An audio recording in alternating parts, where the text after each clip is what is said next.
So we are back to understanding how to use a discriminant.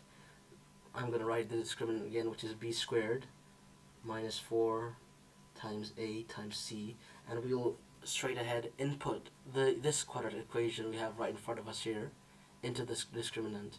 B squared, b right here is 5, 5 squared is 25.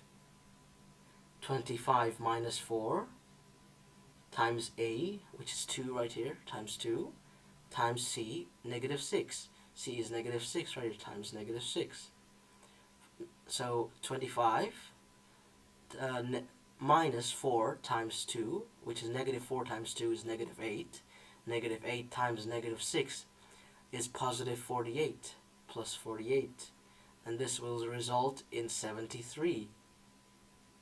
And in the first episode, we understood that if a discriminant is more than 0 but not a perfect square, that is when b squared minus 4ac is more than 0 but not a perfect square, then there will be two roots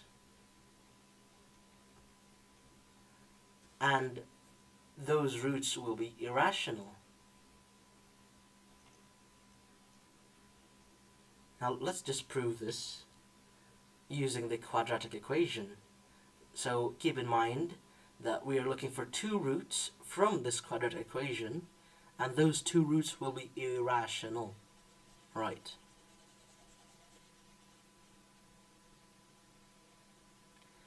(2x squared plus 5x minus 6), we input the quadratic formula. It'll be minus b minus 5 plus minus the square root of b squared minus 4ac, which we learned just a second ago was 73, over 2a, 2 times 2 is 4. So these are the roots. x1 and 2 is equal to minus 5 plus minus square root of 73 over 4. And this is irrational. This right here is irrational. The first root is minus 5 plus square root of 73 over 4. Second root is minus 5 minus the square root of 73 over 4. So once again we see two roots but irrational, as we have proved from the discriminant. Let's look at another example. The next one right here, 3x squared plus 5x plus 3. Remember the discriminant again, b squared minus 4ac. We input this equation into the discriminant. B squared, which is 5, 5 squared is 25, minus 4 times 3 times 3. So this is basically minus 4 times 9, which is negative 36. So 25 minus 36, and as you can see, this will result in negative 11. And this is a negative number. So what did we learn in the first episode? That when a discriminant is negative, this will mean that it has no roots at all. 0 roots.